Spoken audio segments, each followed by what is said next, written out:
Bonjour et bienvenue à l'émission Chrétien comme Christ. Le thème de notre émission aujourd'hui est la force de la douceur. Alors Christine, tu as un texte à nous lire encore dans le Sermon sur la montagne, oui, au chapitre 5. Au chapitre 5 et au verset 5, nous sommes dans les Béatitudes. Et ce texte nous dit « Heureux les humbles de cœur, car ils hériteront la terre » ou, une autre façon de le traduire, « Heureux ceux qui sont doux, car ils hériteront la terre ». Et en fait, on voit là que la douceur, c'est vraiment quelque chose de très important. Si je ne réclame rien, j'aurai tout. Oui, et puis, encore une fois, on est dans une autre contradiction par rapport à notre vécu habituel. On sait que si on veut quelque chose, il faut souvent s'en emparer ou faire beaucoup de choses pour pouvoir l'avoir, enfin forcer. La plupart du temps, lorsque on veut vraiment quelque chose, on force les choses. Et ici, il est en train de dire tout à fait le contraire.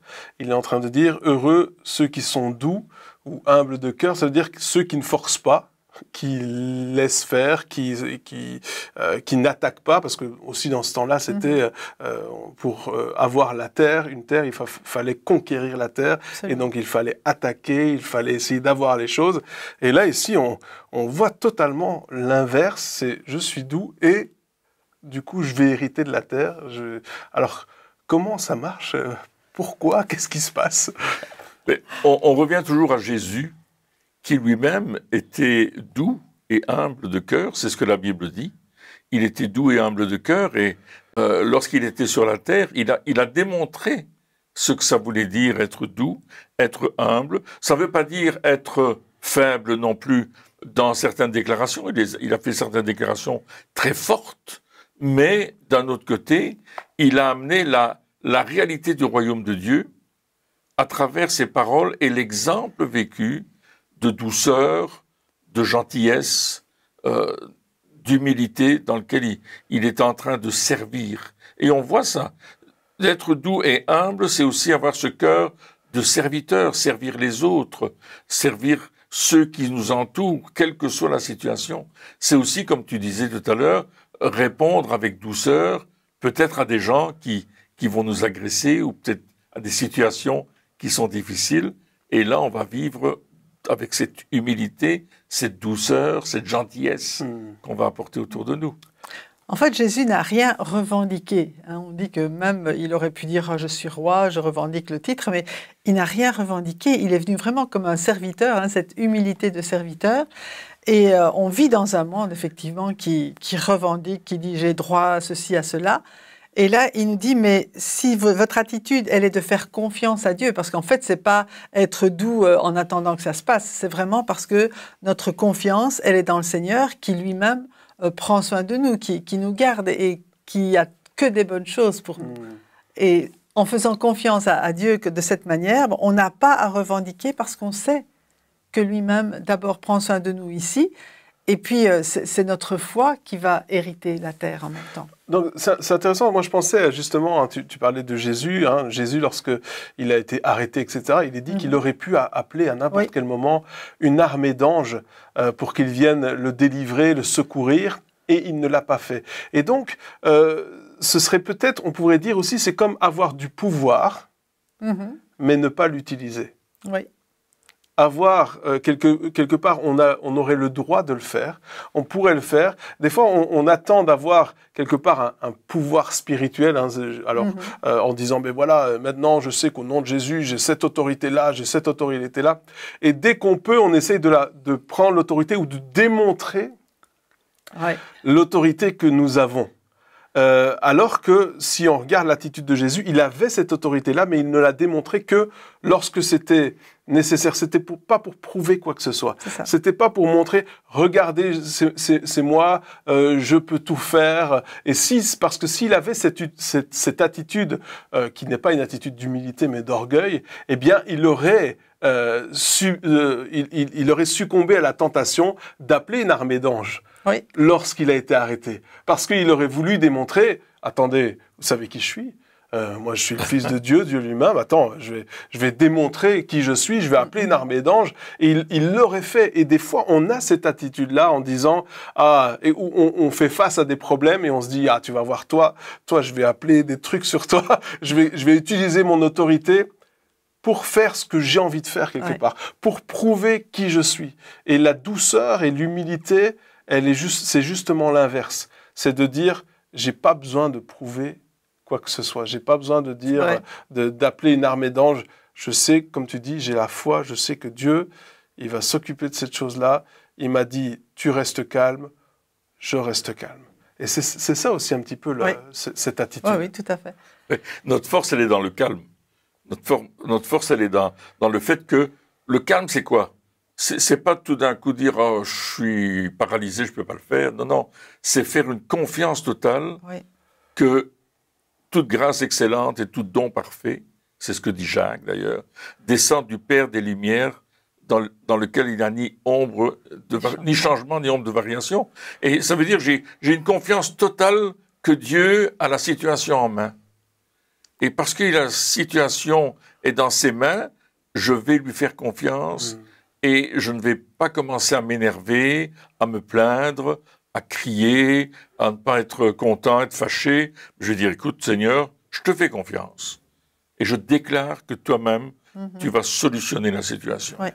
Quand on est doux et humble de cœur, on l'est parce que la foi est en nous, la foi dans le Dieu Tout-Puissant, et en fait, c'est sa foi. La Bible nous dit « Ayez foi en Dieu » ou « Ayez la foi de Dieu ». Et en fait, c'est sa foi qu'il met en nous. C'est extraordinaire. Et il me donne la foi pour que je croie que lui va le faire. Et dans ce cas-là, pourquoi je vais m'effrayer? Pourquoi je vais avoir peur?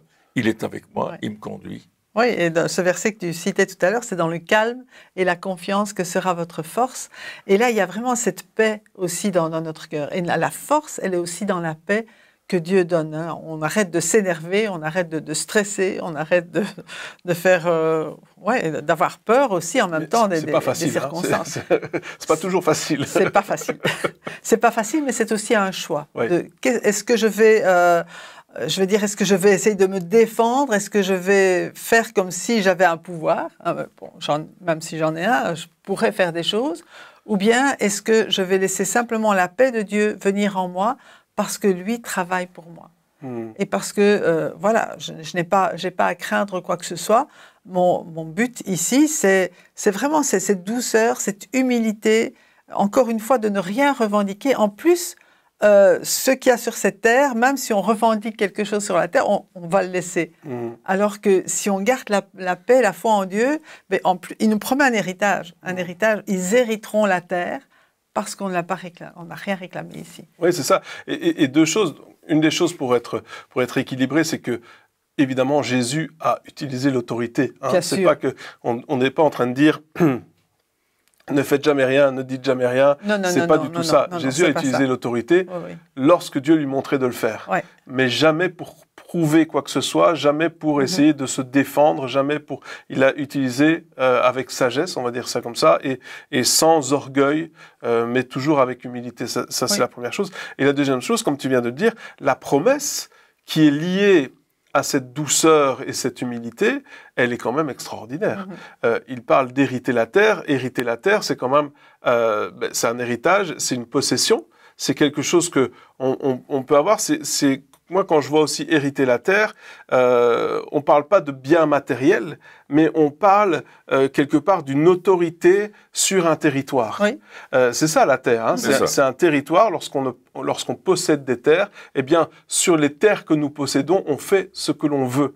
Et donc, quelque part, on a une autorité sur un territoire. Donc, ça veut dire qu'on va influencer un territoire physique, parce que quand il parle de la terre, on parle pas du ciel. Ici, on parle pas des choses spirituelles, on parle des choses qui sont ici physiques. Ça veut dire que nous allons avoir une influence notoire sur un territoire physique, sur cette terre, et donc on va influencer les choses. Et pourquoi les humbles de cœur ou ceux qui sont doux? Mais parce que justement, Dieu dit, mais si tu es doux et que tu ne mets pas en colère pour rien, si tu arrives à tenir les choses, eh bien, quand tu es doux, tu vas prendre des meilleures décisions.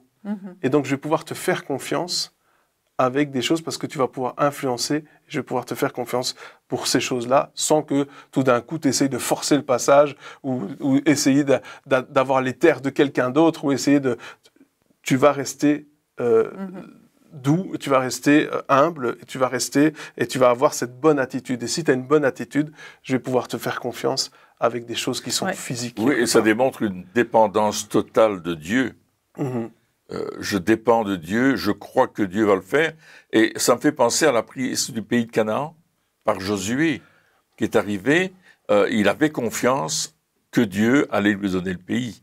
Il n'a pas dit, il n'est pas retourné dans la pensée des 10 espions qui ont dit « c'est impossible, ils vont nous écraser, on est comme des sauterelles, on n'y arrivera jamais ».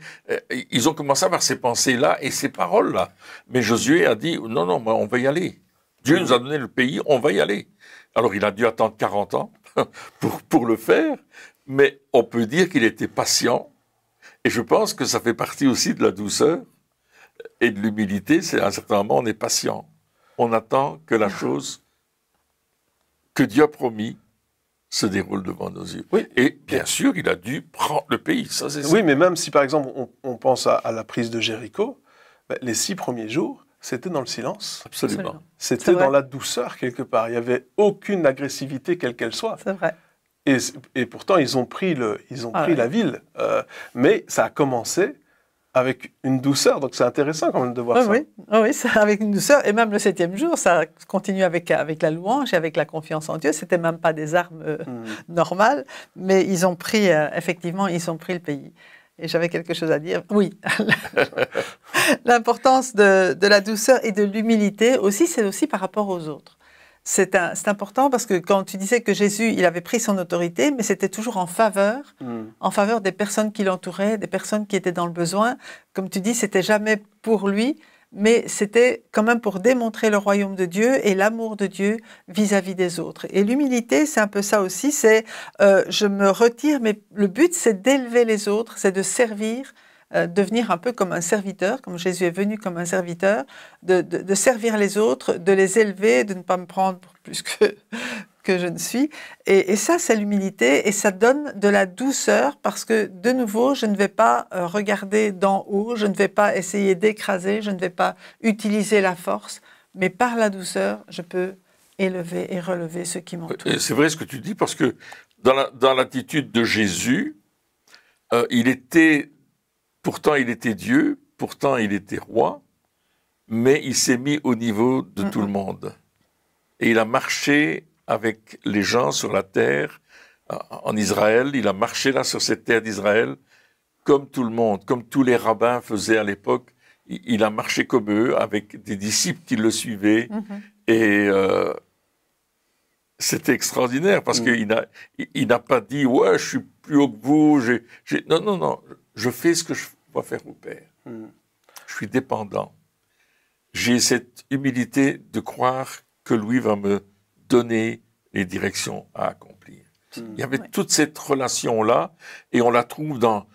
Il faut être humble pour dire « Dis-moi ce que je dois faire. » Il faut être humble pour ça. Oui, et puis Jésus, tu dis qu'il marchait comme tous les rabbins, il a même été plus loin, parce qu'il a accepté des femmes à ses côtés. Il dit qu'il y a des femmes qui le suivaient également, donc alors que les rabbins, à l'époque, n'acceptaient absolument pas d'enseigner aux femmes en direct comme ça, enfin en tout cas dans des groupes rapprochés. Et donc, ici, il laisse vraiment la place aux autres. Il laisse vraiment la place, comme tu disais, il élève les autres et il dit, vous allez faire les choses que je fais, vous allez faire des plus grandes, vous êtes capables, etc. Allez-y 2 par 2, je vous envoie pour chasser les démons, je vous envoie pour faire ces trucs-là. Et c'est pas en disant, mais non, attendez, ici la star c'est moi, moi je fais tout et vous, je vous enverrai jamais, ou quand je serai plus là, peut-être vous pourrez faire un petit peu. Mais non, il pousse les disciples à l'action déjà, alors qu'ils sont pas capables, alors qu'ils n'ont pas encore tout appris, alors qu'ils connaissent pas bien les choses. Il leur dit déjà à ce moment-là, allez-y. Et c'est ça aussi, on parlait de douceur, d'être humble de cœur. Alors nous, lorsqu'on parle de douceur, on n'a pas toujours la même définition en tête. du mot douceur. La définition du mot douceur, c'est tout calme, tout gentiment. Et alors, c'est une forme de douceur, mais c'est pas que ça. La douceur aussi, c'est justement de pas essayer de pousser les autres pour dire je prends la place. La douceur, c'est aussi de pouvoir justement prendre du recul et laisser les autres monter et les laisser faire des erreurs, les aider à progresser. C'est ça aussi la douceur. En disant, c'est surtout les remarques aussi que l'on va faire lorsque quelqu'un que l'on voit fait des erreurs devant nous et que on doit le reprendre. Quelles sont les remarques que l'on va faire? Est-ce que on va faire des remarques en disant ben finalement tu n'y arriveras jamais, c'est pas ton truc, t'es pas capable, t'es nul, etc. Ou est-ce qu'on va faire des remarques en disant écoute ça va pas, c'est vrai, tu pourrais faire ça autrement, mais tu es capable de le faire, exerce-toi encore un petit peu et tu vas y arriver. Donc il y a aussi cette attitude que l'on a en disant on essaie de pousser les autres vers l'excellence, vers le meilleur, avec les capacités que Dieu nous a données. C'est ça aussi la douceur. Oui, tout à fait. Et il faut voir aussi l'autre aspect, c'est quand on nous agresse, comment est-ce qu'on va répondre à l'agression? Enfin, je dirais une agression, pas spécialement physique, mais même verbale. Quelle va être notre réaction? Est-ce qu'on va se monter sur ses grands chevaux ou bien est-ce que là aussi, on va pouvoir, aplanir la situation et ne pas spécialement le prendre pour nous, tout en sachant que c'est Dieu lui-même qui prend notre défense. Et ça encore, c'est quand on a quelque chose à prouver, on a quelque chose à défendre. Ouais. Et donc, si on nous agresse, on attaque ce qu'on a à prouver et ce qu'on a à défendre. C'est vrai. Donc, peu importe le style d'agression, quelque part, enfin, surtout verbal, on se dit « Ah, mais là, il me parle sur moi et j'ai quelque chose à prouver. Et donc, il va falloir que je défende ma position, il va falloir que je prouve qui je suis, il va falloir que je me laisse pas faire et que je commence à... » Et là, ce qui se passe, c'est que ça monte et ça explose. Et on quitte la douceur. Et on quitte la douceur, on fait des choses qu'on devrait pas, on dit des choses qu'on devrait pas, etc., etc. Mais lorsque on n'a rien à défendre, on peut pas faire du mal à un mort. C'est ça. Là, ça, c'est tout à fait ça. Tu peux pas blesser un mort. Ça, il est mort. Et des fois, on doit mourir à nous-mêmes. C'est ça aussi, la douceur. Oui. Et alors, un autre côté de cette humilité, cette douceur, c'est de nous réjouir. Il y a dans cette humilité, dans cette douceur, une réjouissance de ce que Dieu agit. Ouais. On est heureux de ce que Dieu agit. Et quand on est humble et doux, ça se voit sur notre visage. Il y a quelque chose qui sort de nous. Il y a, notre esprit est joyeux. Paisible et joyeux. Et on est paisible, joyeux, on est heureux et on veut faire du bien à tout le monde. Et les gens voient que nous sommes joyeux et heureux. Et ils nous disent « Oh, il y a quelque chose dans ta vie qui fait que tu es différent des autres. » Oui, parce que Jésus vit en moi, parce que je vis avec lui, et j'ai confiance en lui, j'ai la foi qu'il agit, et là, je me réjouis. Et on voit que cet état d'esprit va attirer les gens à nous. L'état d'esprit de Jésus attirait les gens à lui, parce qu'il s'occupait des autres, comme tu disais. Oui. C'est un peu reconnais le Seigneur dans toutes tes voies, et il aplanira tes sentiers. Et ça aussi, c'est la foi, et c'est la douceur, et c'est la paix. En même temps, quand tu dis ça, je pense à des femmes qui ont déjà un certain âge.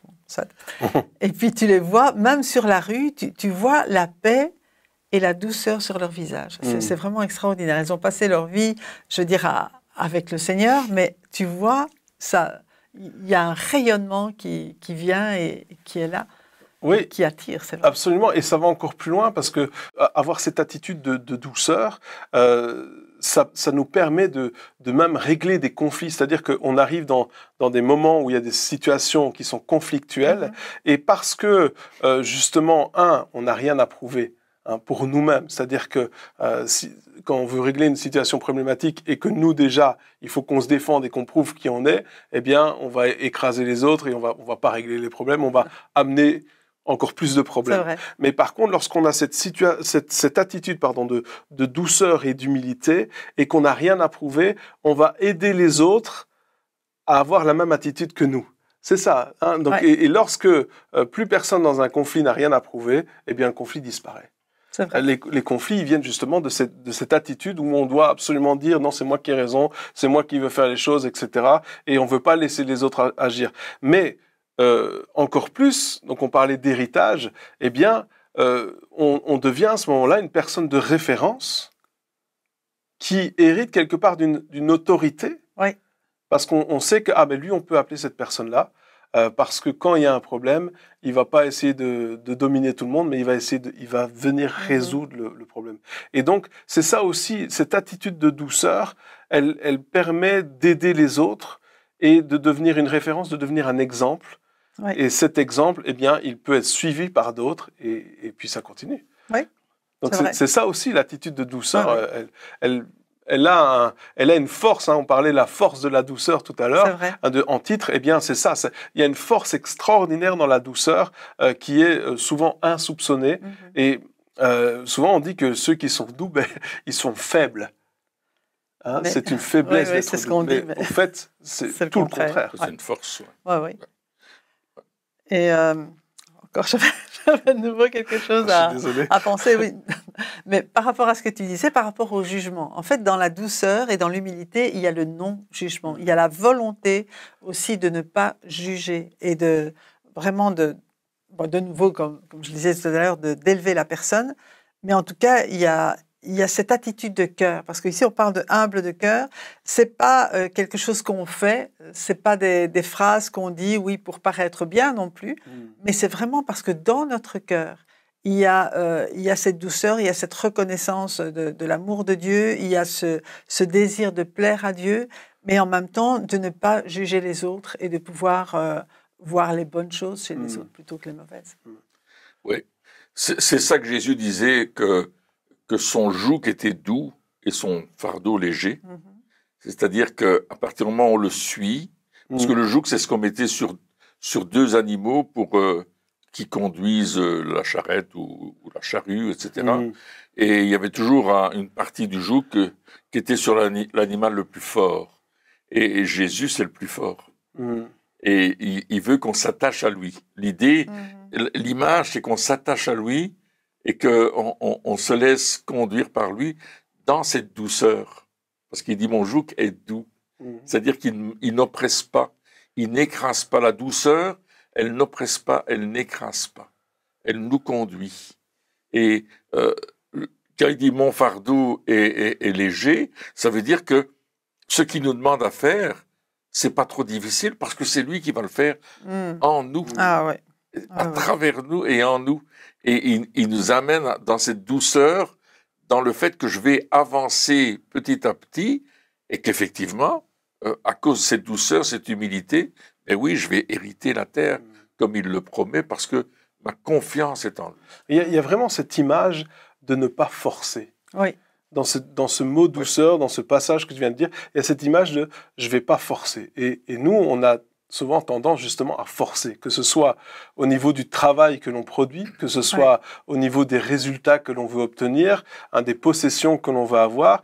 Et pourtant, là, on voit qu'il y a justement une attitude totalement opposée en disant, mais non, je vais avancer pas à pas, je vais pas essayer d'aller plus vite, je vais pas essayer de forcer les choses, je vais aller pas à pas, je vais avancer dans les choses qui me sont données et je vais être béni, parce que hériter la terre, c'est être béni. Donc il y a une bénédiction qui est liée à la douceur. Alors, on vient de parler de ça pendant quelques minutes maintenant, mais comment est-ce que je peux mettre en pratique dans ma vie la douceur ? Parce que clairement, c'est pas quelque chose que la plupart des gens ont à la base. Il y a certaines personnes qui sont doux naturellement, mais pour la plupart des gens, on n'a pas cette tendance-là. Et puis l'éducation qu'on reçoit et qu'on voit autour de nous, ça nous incite pas vraiment à être doux, mais on doit faire des efforts quand même. Enfin, il y a heureux ceux qui sont doux, ça veut dire aussi que c'est une décision que nous devons prendre de travailler notre douceur. C'est ça.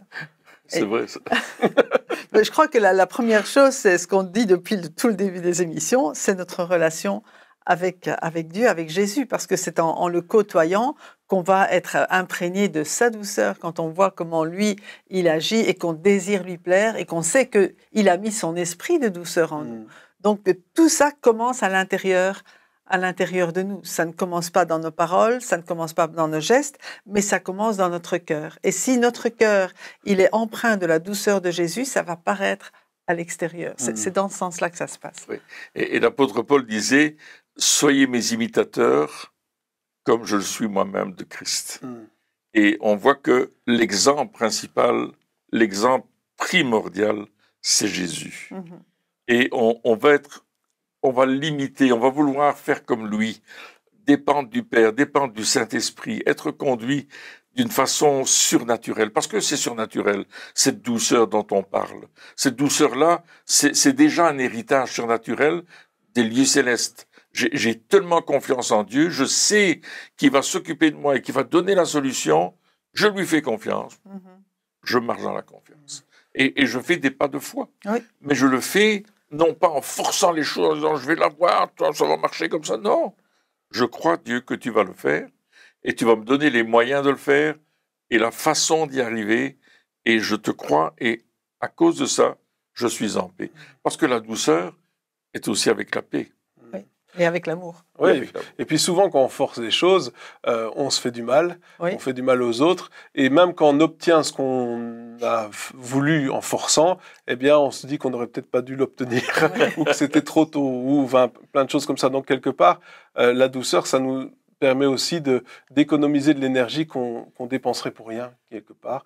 Et donc, si je comprends bien, donc on parle de notre relation avec Dieu, du fait de, encore une fois, c'est toujours notre intimité avec Dieu qui revient. Mais sans ça, on peut rien faire. Sans ça, on peut rien faire. On parle aussi, Paul disait, imitez-moi, ça veut dire que c'est aussi un acte de notre part, donc une décision. Donc, ça veut dire qu'on doit dire, et peut-être la prière qu'on peut faire, c'est Seigneur, ok, je veux bien travailler avec toi sur ma douceur.